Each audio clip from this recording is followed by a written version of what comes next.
नमस्कार, मी Renuka Ramachandran. Top time मध्ये तुमचं स्वागत. आज आपण चर्चा करणार आहोत दहशतवादाच्या छायेखाली या विषयावर. नववर्ष सुरू झालंय. आपण बघितलं की 26 नोव्हेंबरला जो मुंबई दहशतवादी हल्ला झाला त्याच्यानंतर तुमच्या आमच्या मनात अनेक प्रश्न निर्माण झाले. पण आपल्या बरोबरच नेमकी ही जी बच्चे कंपनी आहे त्यांना याच्याबद्दल काय वाटतं, त्यांनी आतापर्यंत तुम्हाला कोणकोणते प्रश्न विचारले, त्यांची मानसिकता काय, त्यांचं भावविश्व काय, या विषयावर आज आपण चर्चा करणार आहोत.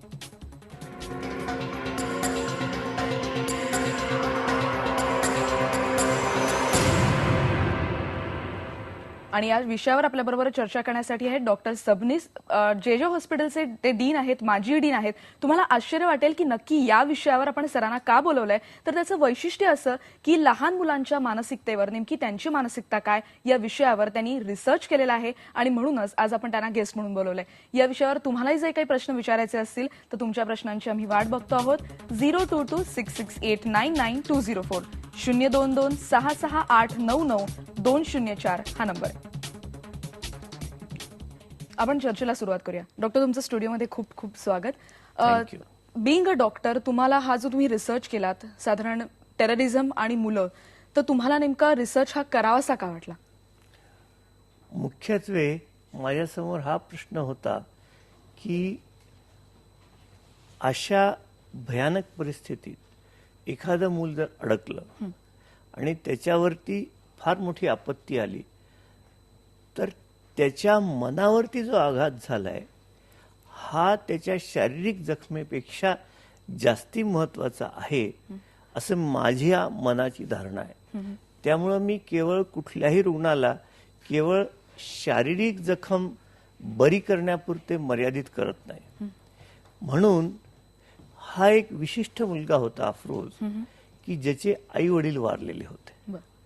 आणि जेव्हा माझ्या लक्षात आलं की हा 4 दिवस झालं बोलत पण नाहीये, आणखी सारखे अश्रू ढाळतोय, तर मी विचार केला की त्याच्या मनात काय काय होत असेल. मग माझ्या हे लक्षात आलं, माझी ही धारणा आहे किंवा माझं ऑब्झर्वेशन आहे की मुलं ही स्मार्ट असतात. त्यांना बऱ्याच गोष्टी सांगाव्या लागत नाहीत, ते समजून घेतात.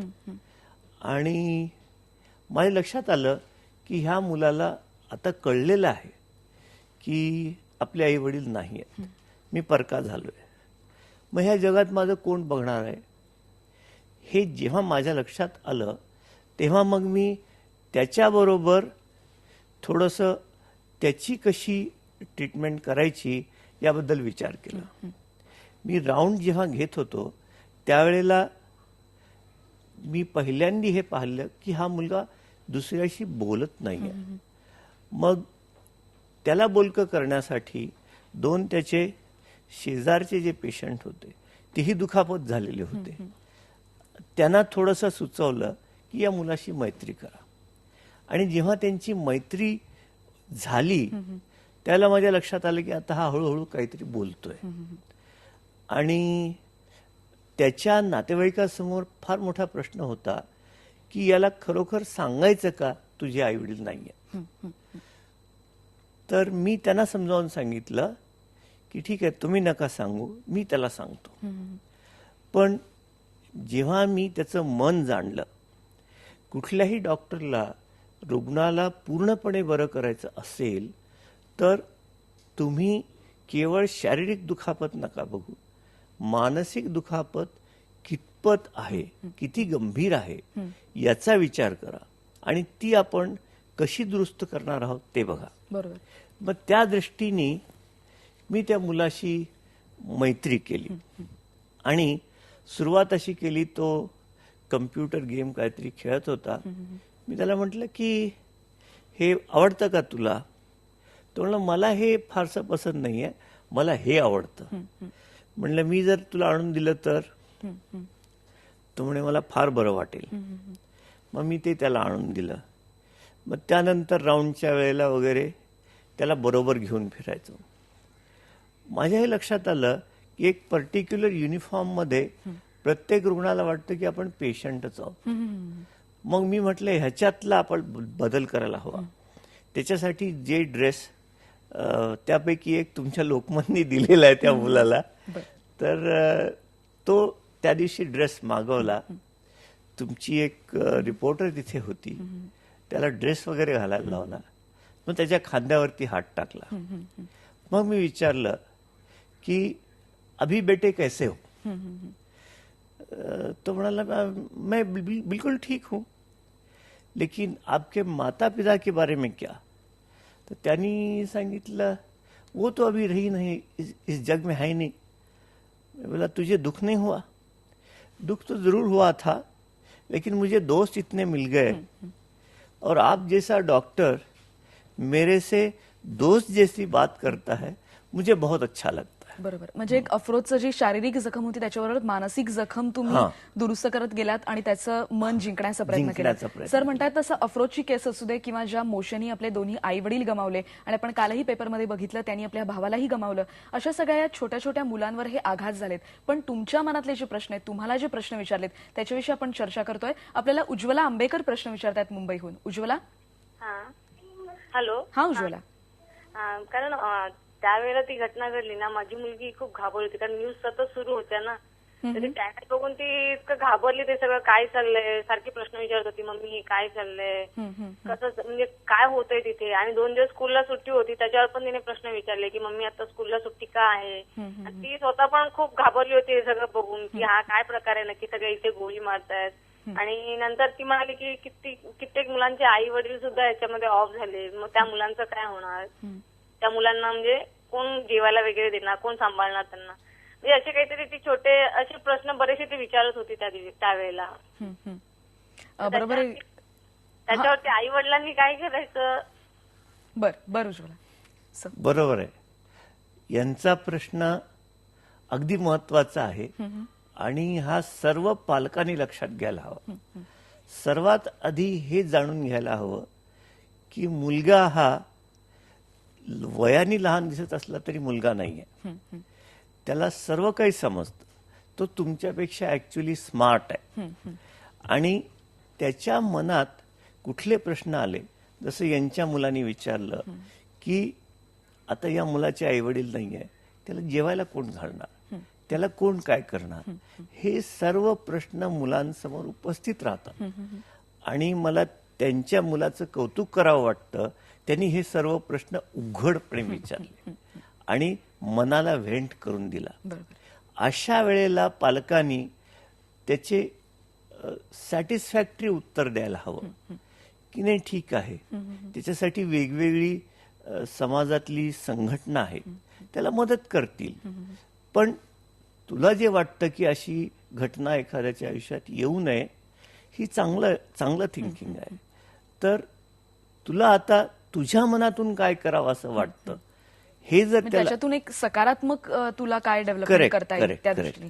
सर पण आता तुमचा इतक्या वर्षाचा एक्सपिरियन्स आहे, एवढा मोठा दहशतवादी हल्ला आहे.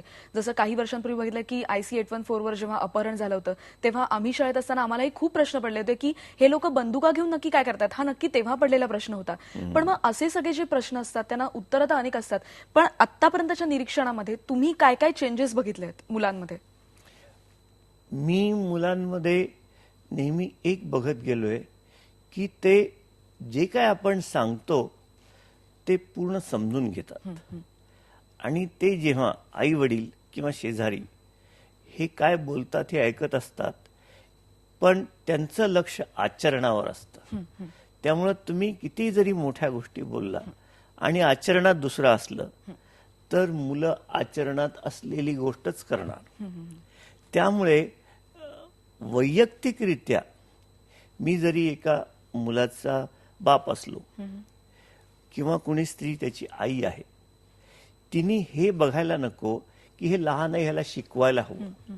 सर्वात आधी आपली प्रेमाबरोबर मैत्रीची भावना त्याला आपल्या बरोबरचा जर समजला तर त्याला फार आनंद वाटेल की त्याला आपणही कुणीतरी आहे हे लक्षात येईल. नसता लहान मुलांना बाजूला व्हा हा अत्यंत अपमानास्पद त्यांच्याबद्दलचं बोलणं आहे.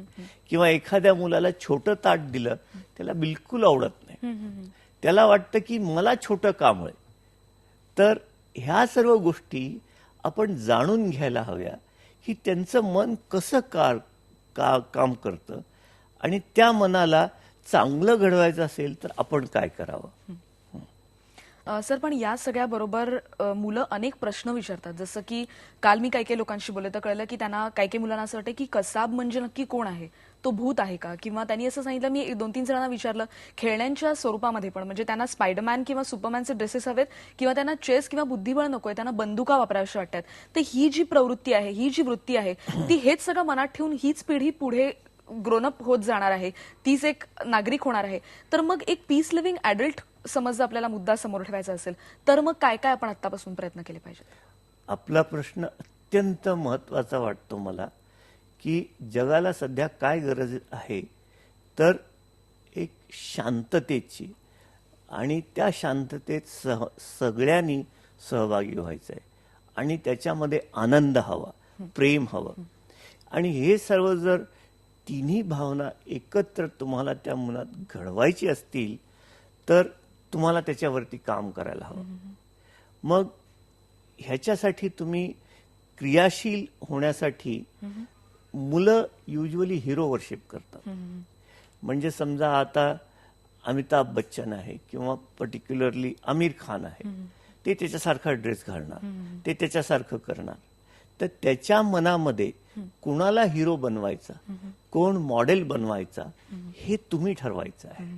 आणि त्या दृष्टीने त्याच्या मनावरती तुम्ही संस्कार करत गेलात तर नक्की एक पीस लव्हिंग चाइल्ड जर तुम्हाला मोठं करायचं आहे तर अशा मॉडेल्स त्याच्यासमोर आणणं आवश्यक आहे. तिने जसं विचारलं कसाब कोण आहे, भूत आहे का, म्हणजे त्याला हे माहिती आहे की नॉर्मल मनुष्य हे करू शकत नाही, त्यामुळे हा काहीतरी अबनॉर्मल आहे.